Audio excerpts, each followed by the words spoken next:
With today's inflation, where do you get a $10 haircut that is actually stylish, not just a quick buzz? My husband gets one. He gets it from John. Hi, I'm Joyce Lee. Welcome to the Fullness of Life channel. This is the PhD Grandma's Guide to living a resilient and flourishing life through simplicity. Now back to my husband's friend John. He is 70 years old now. He has been cutting hair since he was 15. And then the $10 haircut is not just a one-time promotion. It is a promise. A promise made decades ago when they were teenagers. Back in Hong Kong, John was supposed to be in school. He would leave home with his heavy backpack, his parents believing that he was attending classes. But most days he didn't go. He would just hang out at the mall and wait at the pool hall until lunchtime, just so he could get a few games in after the boys finished school. My husband was one of those boys. John and him were pool buddies. That was over half a century ago. But this isn't a story about cheap haircuts or even long-time friendship. It is a story about what I've learned from sitting on John's barber chair for over a decade. Without ever trying to teach me anything, John has shown me what a meaningful, flourishing, and simple life actually looks like. John figured out early on that he wasn't meant for school, so he walked into a local salon and started as an apprentice. Washing hair, sweeping floor, and observing intensely. He learned by doing, sometimes by messing up. He still laughs about messing up perms early on and having to smooth things over with clients. But through trial and error, John was building something unique, his mastery over one craft. I believe John has a very unique gift in this craft.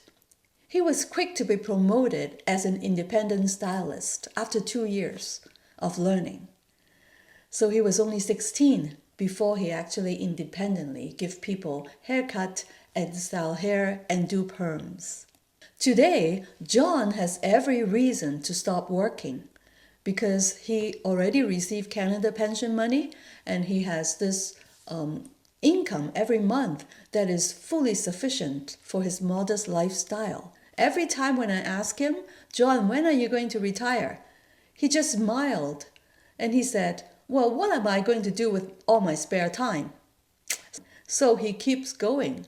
He said right now is good, having 2 days off time, and then every day he will just take in a few clients here and there, and that keeps him busy and keeps him fulfilled.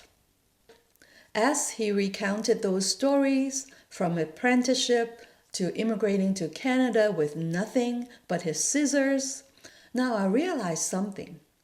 He wasn't just cutting hair.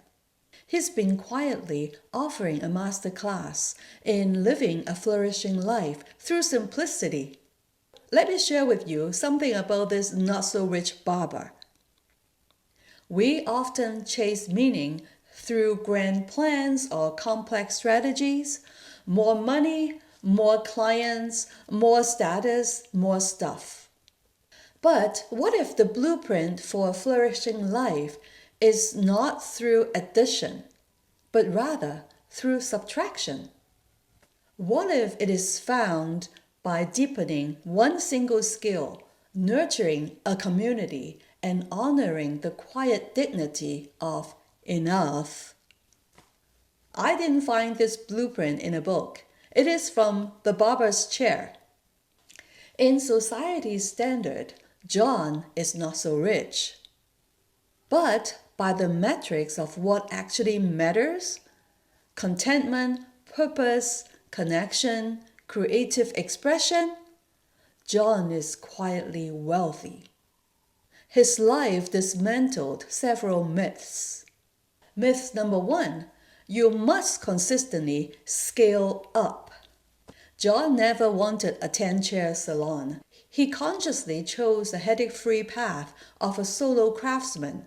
His ambition wasn't empire or management. It was mastery and freedom. Myth number 2, starting over means failure. Uprooting from Hong Kong to Canada in his 40s, he left his clientele behind. Though he started from zero, his real wealth was portable. His skill, his relationship, his care for people. He has no problem building up another set of clients so that he can maintain his practice very soon after he landed in Canada. Myth number 3, retirement is our ultimate goal. For John, work isn't something to escape from. It is the rhythm of his life. His purpose shows up daily, moment by moment, in his scissors, the conversations with his clients, the human connection. This reminds me of the Japanese idea of Ikigai. Myth number 4, you need a lot to live well. Now that he is collecting pension, he only needs to work a few hours a day if he likes, but he actually loves seeing his clients. He is a natural minimalist, not through extreme decluttering, but through a lifelong habit of wanting just enough. Even that $10 haircut is less about money and more about loyalty and commitment to his promise. John also teaches us about the meaning of flourishing. Number 1, mastery is meaning. He turned a craft into a lifelong artistic and scientific pursuit. He did his color blends using chemistry and artistry, even though school is not his cup of tea. Depth in one craft can be more fulfilling than shallow engagement in multiple hobbies. Number 2, community is actual currency. His real security isn't financial. It is relational.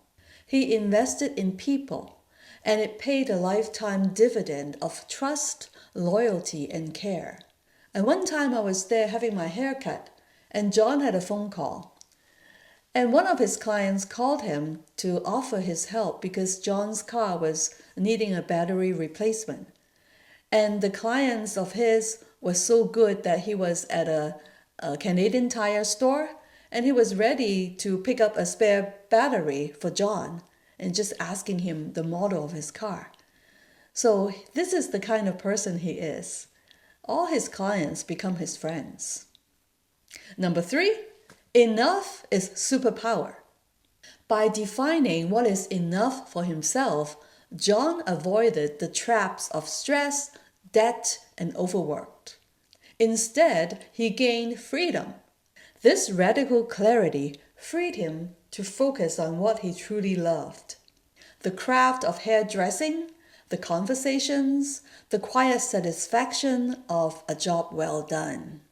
Number 4, purpose lives in the process, moment by moment. John's purpose isn't a distant goal. He lives day by day. It is in the snip of his scissors, the solving of a styling problem, and the laughs shared with the client. Meaning is embedded in his daily doing. And I often went to him, give him a picture of the image that I want to be my hairstyle, and he said, no problem. And for most times, he did it very well, and I'm very satisfied so far. John's life is the quiet testament of this truth. A flourishing life isn't the abundance of possessions. It is the richness of the presence. In society's terms, John is a not-so-rich barber, but he is living a very good life. I have a question for you. Where in your life could enough be more than sufficient? What one craft or connection, if deepened, could bring you this sense of quiet and enduring satisfaction? Until next time, live your purpose moment by moment.